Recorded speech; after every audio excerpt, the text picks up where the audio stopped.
social media using the hashtag #ChooseChill to help Coors Light, KFAN, and Conservations Minnesota protect the lakes, rivers, and waters we love. Hey, are you a correct your own texts guy? Like if like a typo? I mean, it depends on how bad the typo is, you know? My thing is, if you can get it, if you can use context clues to get what I'm saying, I'm not going to correct it. But if it's something real bad, I'll correct it. So, like, if you were texting me and you made a mistake, and then you don't have to send me. This is, if you're texting me, we don't text all the time. But for instance, like, here's what's happening on the show, what's going on. If you make a mistake, you don't have to do a second text with the asterisk. Like, I get what you're saying. Right. I would respond, I would ask you, what do you mean if it's just complete nonsense? I just texted a buddy and I said, I gotta hear, as in like the sense, hear something, audible. I used HERE. Oh. That's brutal. Yeah, that's pretty bad. Super stupid. Yeah, it is. So that's one you might have to do. And that's not even an autocorrect. Like I'm just, again, mindlessly stream of consciousness texting somebody. I look like a moron.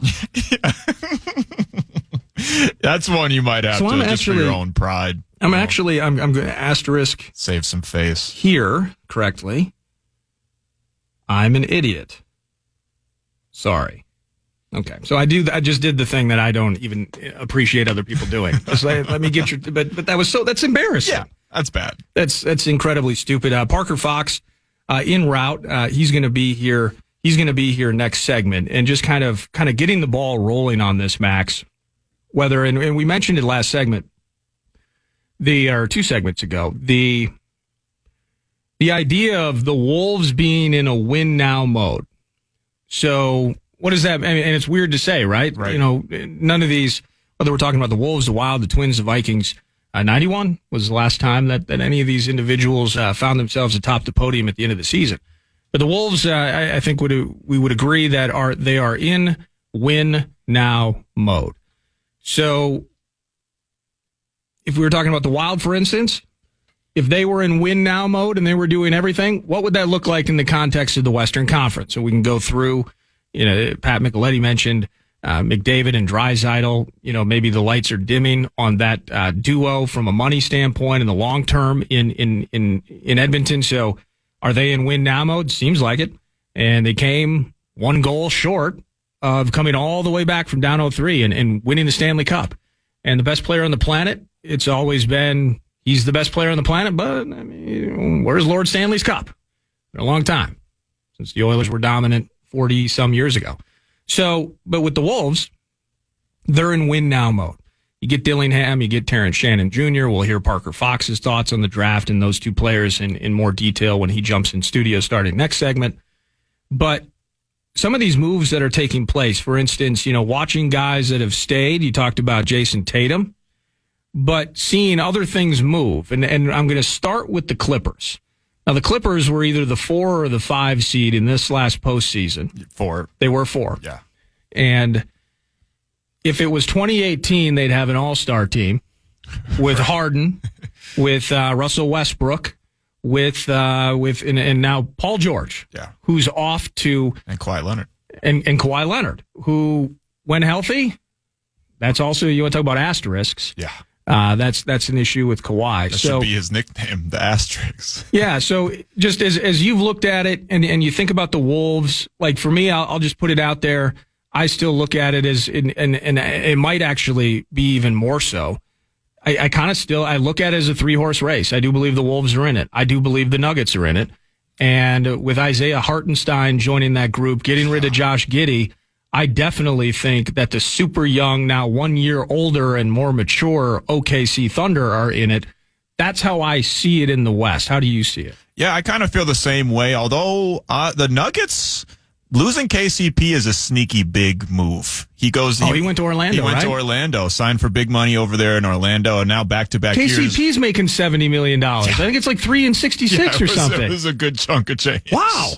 Yeah, so losing KCP is huge. I think he shot over 40% from 3 for them. He's a big-time perimeter defender for them. And then they obviously, a couple of years ago, lost Bruce Brown, and they were already a little bit waning on the depth side. So I'm curious to see how the Nuggets deal with that? Because obviously we know how good Murray is. We know how good Jokic is. But part of the reason that they were so dominant a few years back was because of that depth. So I'm curious if they're still going to be amongst the top 5 teams in the Western Conference. But I don't know if they're going to be, if they're really in that race so much as the Thunder, who got significantly better with Hartenstein and getting Alex Caruso, probably one of the best, if not the best 6-man in the NBA, not named Naz Reid. Certainly the best 6-man point guard, I would say. So they significantly got better. The Dallas Mavericks upgraded pretty much across the board, getting Klay Thompson, who isn't the Klay Thompson of old, but if he could even be a little bit better. I mean, that's basically, I don't want to just make it so like piece in, piece out. Could Klay Thompson just be, an infinitely HOF-bound better replacement for Hardaway Jr.? Yeah. Hardaway Jr. going 1 of 8 from three-point land every single night. He ended up playing 6 minutes a game in the playoffs, it felt like. And if they can, oh, goodness. That's what I'm saying. Now we got to talk about the Mavs. Yeah. But Parker Fox, let's break, come back. Parker Fox is going to join us. We'll continue this, the shape of the West for a Wolves team that is in win-now mode. We'll get Parker's thoughts on the NBA draft and party on through the final stages of 9 to noon on a Tuesday on the Fan.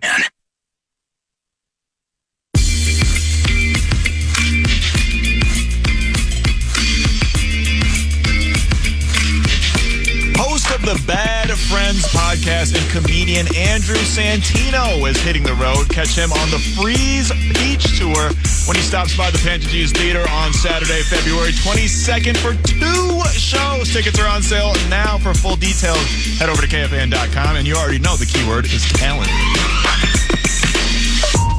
Final hour, 9 to noon. Nordoin for PA. A couple of vocal maintenance days before the holiday. And I believe it's official. We can just say weekly guest Parker Fox 9 to noon. Hey. Tuesdays, absolutely. And so we're kind of bringing the hootie hoo factor into the mix here, and excited to do it. Thank you for joining me today. Appreciate you being flexible. I know you had the dentist and such to handle business with, but in studio to talk about something that happened right after you joined us last week, the NBA draft. Do you love drafts as much as I do? I mean, you're also simultaneously focused on playing and crafting your game and living life and doing all of that. But in the same sense, there's something like the dreamy aspect of putting pieces together, the fantasy sports angle almost. Mm-hmm. I absolutely love the draft. And by all accounts, getting Rob Dillingham from Kentucky, getting Terrence Shannon Jr. from Illinois, Tim Connolly, people talk about the magic he made in Denver years ago. Mm-hmm. Kind of felt like he made a little magic last week. What did you think of the picks? Yeah, magic was a good way to put it. My dentist told me to preface that I might be slurring a little bit, but I think I sound all right. So appreciate you guys sticking with me here. But no, I love it, man. I've always loved the fantasy aspect. I've always loved having a fantasy team. Obviously, doing it for no money. Because I'm not allowed to. So, but no, I've always loved that kind of side, and I've always loved the draft. Whatever I possibly had going on a night of a draft, it was canceled so I could watch a draft because I love it. And this year's draft was a little different for me because I didn't have the 1 and the 2 and the Wemby and the Zion and the guys that I watched in college. Like, I don't even know this Risha Sher guy at all, to be honest with you. I kind of feel bad I watched some of his highlights and stuff like that. Sure. But it's not that top college prospect like it usually is. And, we kind of seen the draft go away from that a little bit. But, I think it's so fun. It's so exciting. And like you said, Conley made magic happen. You guys were talking about it earlier. I love the Ja Morant and Anthony Edwards, the spinoff. It's probably not going to be that. So probably not. You got to take a deep breath, but also, you don't know for sure. You got to play the games. You got to play the games, and I think I love the way we went up and got a guy like Rob Dillingham, who, in my opinion, he's going to be integrated right away. Obviously, you have a Mike Conley who's going to play big minutes and start for this team and be a main leader. But what better way to learn for Rob Dillingham as 19 years old or something like that? A young guy that can come in right away and learn from a wily vet like Mike Conley and simply learn the ways. And then, hey, whatever you get, whether that's 15 minutes, whether that's 20 minutes, go in there and do what you got to do and learn how to facilitate, how to set Anthony Edwards up, how to set Jaden McDaniels up, how to run flare screens for Karl Anthony Towns, how to get it into Rudy and just let him catch and dunk. So, I don't know. I love where the Wolves are at. Like we said, it's a win now type of situation, but I think we really planted ourselves really well for that kind of win now mentality. And Terrence Shannon Jr. playing in the Big Ten, you're familiar with him, and he's been billed just as bull in China shop, I guess, in some ways, like just the physicality, the motor of his game, long wingspan, 6'7" guy that maybe could play. Like, how do you see him fitting in? Is he sitting in the corner? Is he a wing defender like a Jaden McDaniel, excuse me, or is he potentially sitting in a 2 spot at times? Like, what do you think of Terrence Shannon Jr.? Yeah, I mean, I think he was the perfect piece for the Wolves to get at that pick. I think he's older than Anthony Edwards, by the way. It's kind of a weird thing. Yeah, he is, because he played 2 years at Texas Tech and played 2 years at Illinois as well. So he's an older guy, but he's a guy that fits this Wolves team perfectly. You talk about Jaden, you talk about you talk about Nas, guys that take defending, at a really high level. That's what Terrence Shannon Jr. does. He's an elite defender. He's 6'7", he's long, he moves his feet vertically as well as I've ever seen. Playing against him last year, I played all the teams in the Big Ten, and I would confidently say there isn't a better defender than Terrence Shannon Jr. Obviously, you have a Zach Edey who's 7'3", who could block everything, but you talk about versatility around the perimeter. Terrence Shannon Jr. can guard the 1, and he can guard all the way to the 4. So I think he's a guy that you don't stick in the corner, but you kind of get him moving. You get him slashing to the rim. He can shoot it all right. It's not his forte, but if you get him on the move, you get him off pin down screens, you get him backdoor cutting, you throw him off flares and run him to the hoop. Any way you can get him moving, I think is good for this Wolves team. But no, I think he's kind of in that shooting guard / small forward position.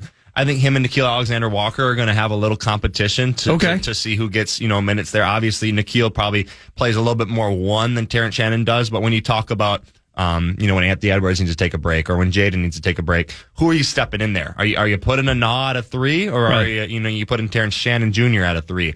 I think it's awesome depth. You talk about a Wolves team that kind of got fatigued. We didn't have the playoff, experience. We didn't have the playoff stamina. Even, I think Finch said it. He said he didn't have the stamina in the playoffs. Terrence Shannon Jr. is an awesome way to create depth throughout an 82-game season to kind of give these guys maybe a little bit more of a breather. This just popped in my head. You mentioned depth. Were we kind of just a 7-man team at some points where it was Nas Reed, Nickeil Alexander-Walker coming off the bench? Am I missing somebody? Did we kind of play 7 deep at times? It was kind of per series, because Slow-mo wasn't really a factor in the Denver series whatsoever. Why am I losing Slow-mo on this one? Dallas, he was a major factor. So it was kind of per series whether they extended it a little bit. Maybe 7 or 8, You're mostly right, yeah. Yeah, especially after that first series, because Nickeil went missing after the Suns series. Yeah, he did. And it obviously, you talk about a guy like J-Mac, too, who we've sprinkled over, the last couple of years, and it just hasn't quite worked, quite clicked, and it stinks because he was such a tremendous player at USC, and I think he's one of the all-time leading scorers there, and just an absolute bucket getter, and it just hasn't worked, and I think it's time to kind of move on from that experience. But he's kind of that guy that was at the 8-9. Then you had a Monte that you brought in, a Monte Morris, that you kind of sprinkled him in, but it just didn't seem like he was quite ready for that either. But yeah, I think they kind of cut off there with Kyle, and it was like Max said, it was kind of just a feel it out type of series kind of deal. Let me ask you this as a dumb question from a guy that has not played basketball at a high level. I'd be picked last in the red gym at the Mankato YMCA. I was maybe 6 of 10 from the free throw line. It was brutal. Played good defense. I was scrappy. There you go. But in the end, I was awful. Intangibles. So what do you think of the idea that, in terms of when, we were talking about the wild draft earlier, when's Zeev Buium gonna make the ice with the big club, et cetera. So that you have the same conversation. You mentioned the contributions could be coming early from a Rob Dillingham. Is there an element to it where Terrence Shannon Jr. might not have the same ceiling as a Rob Dillingham, but simply by nature of the fact, the amount of mental and physical changes a person will go through between 18, 19, 20, 21 as they go from a college athlete to a pro athlete, it's so significant that a guy that's a little bit older in Terrence Shannon Jr., he might actually have a little bit more utility early, and then Dillingham's trajectory might surpass him. Does that make sense at all? Yeah, it makes complete sense. I think you look at Dillingham and you kind of draft him on a little potential. You draft him on what he's done, obviously. You know, Sure. he's a tremendous talent. You've seen the kind of things he can do at Kentucky, but coming off the bench, by the way. yeah, exactly. And then that's just classic Kentucky, you know, classic Coach Calipari, you know, with his freshmen. But So classic, he's not there anymore. yeah, literally. not gonna work here no more. Yeah. Right. But no, I think, you know, Rob's a guy that you obviously have really high hopes for. I don't know if he's the for sure answer of, we know when Mike Conley's done, if he's going to be the point guard. I don't know if he's got that point guard knack and feel, and maybe he can kind of form into that, but I think that's kind of. He loves those Conley lobs, though. You see some of those down in Lexington? Ooh-wee. Yeah, those so beautiful. Those are beautiful. And he's got guys to throw them to now, too, with Nas and Kat and Rudy. Yeah. So, I mean, that's going to end up working really well. But you're right. Terrence Shannon Jr., he's 23 years old, 6'6", 225. So he's set, perfectly ready. He's 23. He's played high level in the Big Ten. You know, he's been around guys in the NBA, obviously, you know, with workouts and this kind of stuff. Like, I think he's a guy that can come in and plug and play right away. And I think the same of Rob Dillingham, too. But obviously, Rob's going to be a little bit more of a project, just being younger, you know, being a guy that's got to experience kind of that physicality. I think, what did Rob weigh? Like 160, something like that? We got to get him in the weight room. We got to get him a little stronger. Maybe $180, but still, yeah. Nothing much. Yeah, like we got to figure out a way to put some weight on him, because, you know, you talk about the point guards in this league, you got the Ja Morants, you got the Luka Doncic, the Kyrie Irving. You got guys that are really skilled. I think the point guard position in the NBA is such a older age kind of position where all these guys are kind of these wily vets. Even now, Chris Paul's going to San Antonio. You got, you know, these wily vets at point guard. So it's going to take Rob some time, but I think Terrence is a guy where you can plug and play right away. Obviously, he's not the Jaden McDaniels level, in my opinion, yet, but he's got the possibility to get there. Now, you know, if Dillingham takes a while to be the replacement plan, I thought, Max, you had already figured out the replacement plan for Mike Conley, didn't you? Wasn't that going to be Nickeil Alexander-Walker? Yeah, I might have spoke a little bit too soon. I might have been a little high off the horse. You can handle it a little bit. I had some Timberwolves flavored Kool-Aid on the mustache and in the fro a little bit. Might have spoke a little bit too soon. My man Lavelli Neal III brought me back down to earth, and I was trying to fly back out into the solar system. But Nickeil Alexander-Walker did nothing to help my argument. But I do believe I agree with Parker. I think Dillingham is going to I think he's going to be inserted in this lineup right away. And I think Tim Connolly even said as such to reporters right after the draft. I think he said, you don't swing this kind of swing for a guy this high if you're not going to put him into the mix right away. Yeah, and this has gone, the draft was almost a week ago, so this has been talked about many times. I mean, this pick that they used, there's kind of a brilliance in that as well, where it's not until 2031, and, you know, who knows what that thing looks like 7 years from now, but, you know, clearly this is Pop's trying to get some ammo to take one last big shot before. I mean, the guy's 75 years old. Right.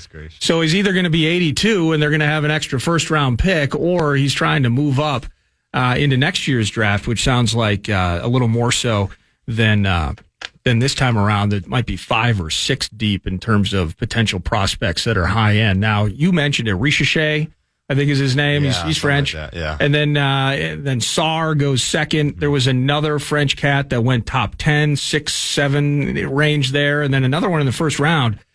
The game that you love, the game that you've devoted so much to, it is interesting. So China, for instance, you know, growing the game overseas, that's been a goal of the NBA for a long time. And despite maybe some clipping penalties and Daryl Morey saying some things that the communist nation wasn't a big fan of. For the most part, you know, the growth of the NBA internationally has really been on a nice, I would say, precipitous growth.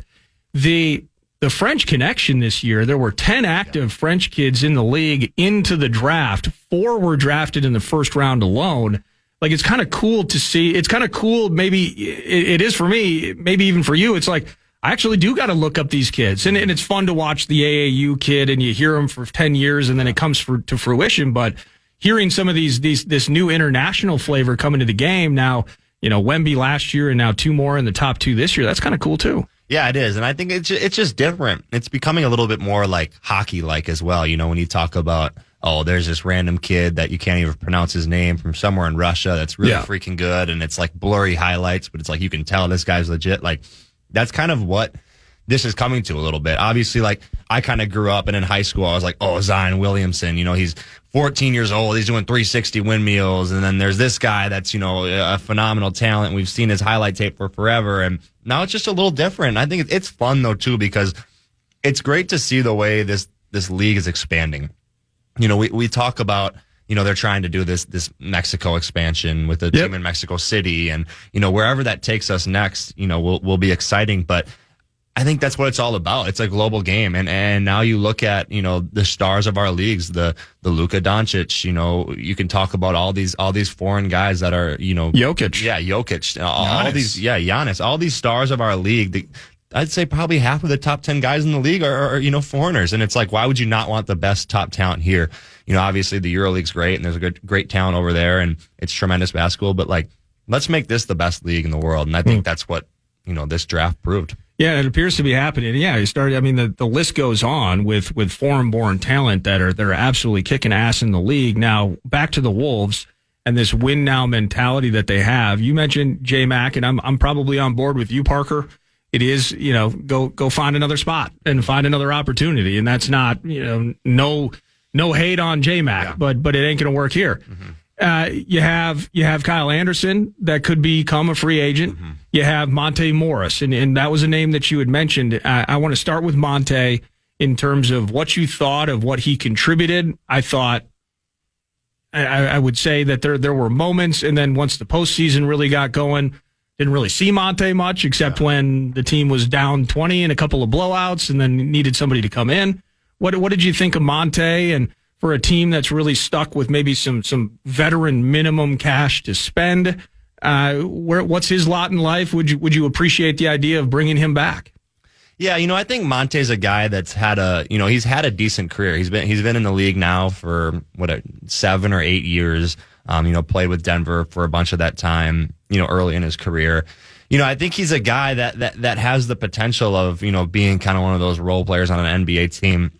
I just think that the way the Timberwolves have pivoted and the way the Timberwolves have kind of formed their roster of, hey, we're trying to win now. We're trying to have the best 8 players in our roster we can have. I just don't think Monte's a part of that. I just don't think he's a guy that, can come in and beat Rob Dillingham out for a spot. I don't think he's a guy that's going to give you more than what Nickeil Alexander-Walker is going to give you.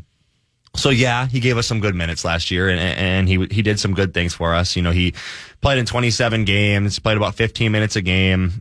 Shot it well from 3 at 42%. Averaged 5 points, but that's just not cutting it, man. Yeah. That's just not cutting the edge. And then it's like at this point of your career, when you're an older guy, I think Monte's 29 years old, 30 years old now, which is not too old, but still, it's like you got a 19-year-old now on your roster who has all the potential in the world. I think.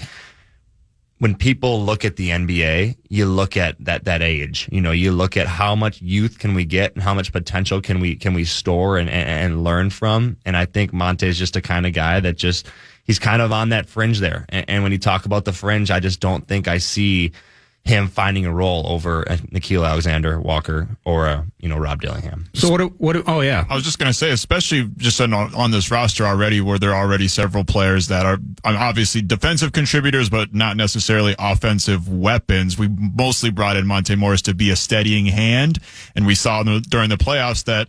Yeah, that's great. That's nice. But they also need a guy that can go out there and get a bucket. And we already have enough guys that don't really contribute that much offensively. So I just don't think there's a whole lot of role for Monte Morris here. He could definitely still contribute to an NBA team, but not necessarily here where we need guys that can get some buckets. So, slow-mo. Speaking of getting buckets, they do not come in bunches with Kyle Anderson, but when they do, they were needed. Now, he was a pariah. I believe even I participated in this. I will be honest about it. There were times during the Nuggets series in which I asked that he never see the court. And that in some ways, if he didn't even want to come out of the locker room, like if he just wanted to get some treatment on the knees or the ankles, would totally understand him not even making it out of the dressing room for some of those games in the Nuggets series. Flip it over to the Mavs series.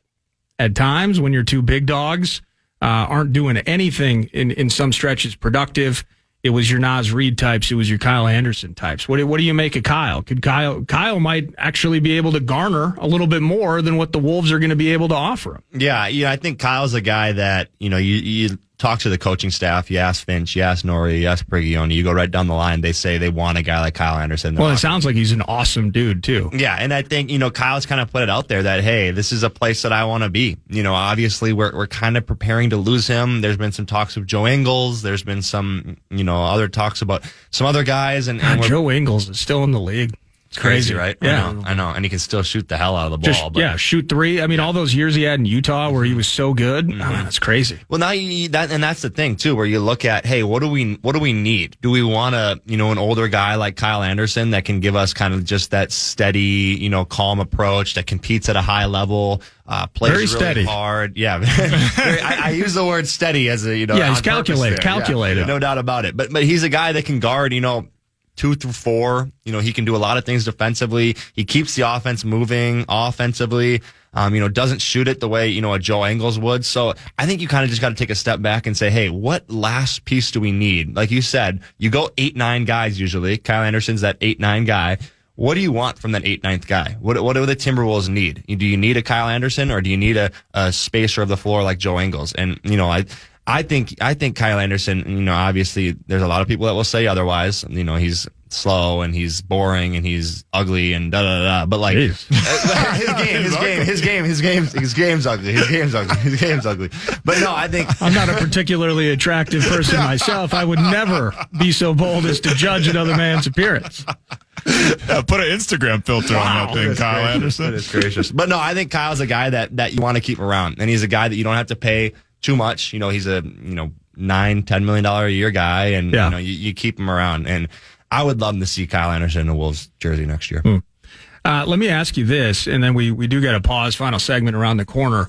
Cam Christie. Now, how about this? He goes second round, so waited a little bit longer. He was in conversation about potentially being an option even for the Wolves before they got jiggy with it in the second round. They ultimately bailed out, made some moves. But he goes to the Los Angeles Clippers, and that really was a couple of days, I think, before his brother Max re-upped on a nice deal with the Lakers. So they're going to be foes, but they're still playing. I think it's Crypto.com arena now, no longer Staples. But they're going to be playing on the same court. Mm-hmm. And, of course, for a kid, now you can talk about the youth of Dillingham. I'm pretty sure that Cam's younger than Dillingham, right? 18, right? Yeah. Yep. So he can just barely vote. And he goes 46th overall, something like that, to the Clippers. How cool is that for Cam? Yeah, I mean, it's super cool. I think Cam's a guy where if you watched Cam last year and if you were in our gyms and if you spent, late nights, you saw what the reason why Cam got picked in this draft. Cam's a guy that just works his tail off. And he, you talk about the youth and you talk about these teams loving youth. Cam's a guy that represents that. He's young. He's 18 years old. His brother's in the NBA, so he has that NBA type of, motor and work ethic, and he knows how to play, at that level. I don't think he's going to be a guy that the Clippers bring in right away and expect him to do a whole lot. They're probably going to develop him and make sure he's ready to go, put some weight on him. He can defend at a high level, all that kind of stuff. So, but how awesome is it too, where, you and your brother are in the same city, wearing NBA, uniforms, competing against each other, like such a cool deal. But Cam's going to have a great Do you think career. they'd live together? I don't know. That's the one thing I got to ask him, man, because I was like, they could, Yeah, sure. It's the same arena. It's not like it's, it's going to be eventually, it's going to be, they're going to move where to. I don't know. The Intuit Dome is yeah. Where's it at, Max? Where's the Intuit Dome going to be? I think it's going to be in Inglewood. I think you're right. I think it is in Inglewood. Yeah, Inglewood or something like that. Up to no good. Eventually, a different Inglewood than your back in the day. So eventually they're going to move away, but I don't know. They seem like they're a close-knit group, and they have a great family, and Cam's going to do great things, and also, awesome for Max too. He gets a 4-year contract, $32 million with the Lakers. Well, and then I'm trying to look at this because I think Amir Coffey is with the Clippers as well. He is. Obviously, former fellow Gopher. Yep. The Agua Caliente, I think it's the old San Diego Clippers, is their G League team. Okay. In Oceanside. Oh, come on. So even if he's got to he's going to be in Oceanside. Learning Cam could not have it better. He's got his brother down there. Oh, what a party for him. Yeah, I think his parents got to up and leave Illinois and head out to LA and making life out there. Little beachside. Congratulations to him. Looking forward to these new Wolves, getting a chance to see them as well. We're going to pause, and then we'll put a wrap on 9 to noon. Max Fuller producing. Parker Fox in studio with me, Nordo. Final segment, 9 to noon, next on The Fan.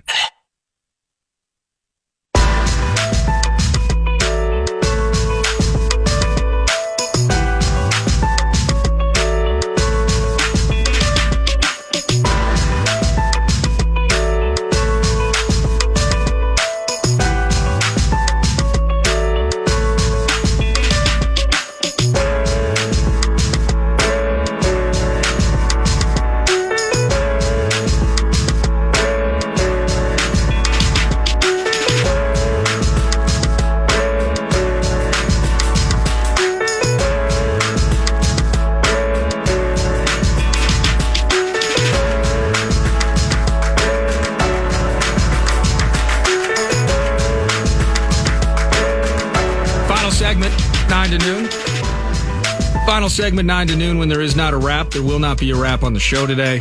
I got to write one of those one of these days. If you want to, you can do one tomorrow.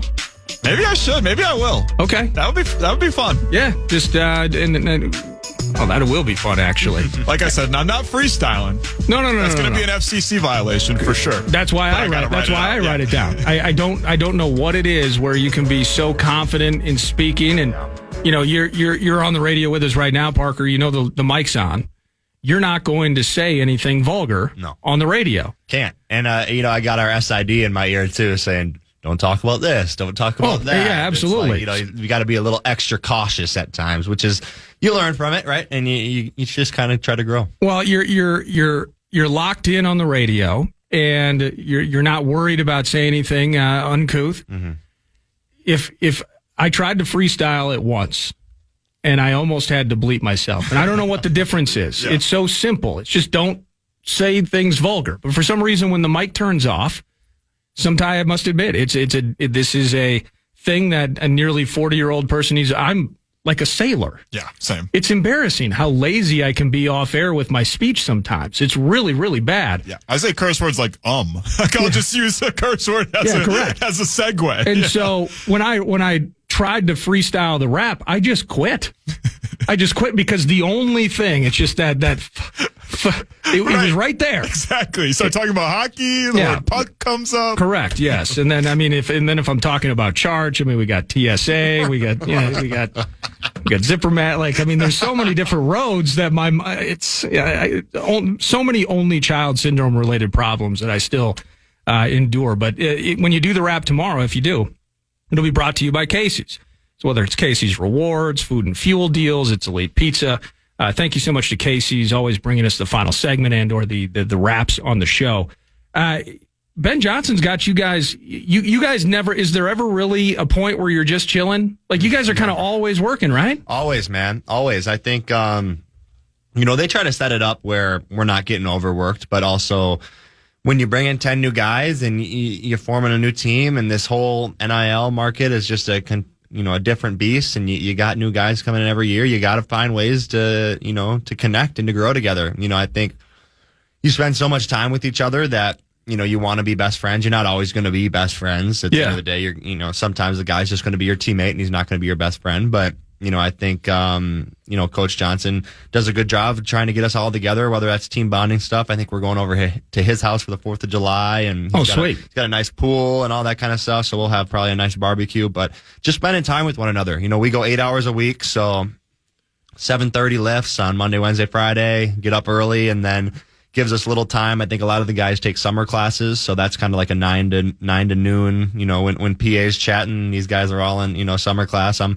an older guy, so I get to come in here and hang out, which is better than going to class in my opinion. But and then we come back for practice about 1:30 in the afternoon, and about 3 days a week we go hard. 2 days a week we kind of just get shots up, and that kind of stuff. So it's a pretty good schedule. They like to keep us busy. Obviously, we want to be growing together. We want to be spending as much time in the facility, in the lounge, in the locker room, hanging out with one another, learning from one another. All the guys, except for myself, live in the same apartment complex. So everybody's always hanging out, interacting. And it's a fun time. And I think, you bring new guys into Minnesota and people don't realize how great Minnesota summer is. And we kind of get excited early, and then the snow comes around in December, and they're like, what the hell did I sign up for coming to Minnesota here? But no, it's a great spot. And I think, Coach does a good job kind of getting us acclimated here in the summer. Well, and it was, you hit me with that off air, and then at the same time, so I've been efforting, and it's, you're a school with 50, 60,000 students. So it's not like everybody that goes to school there, but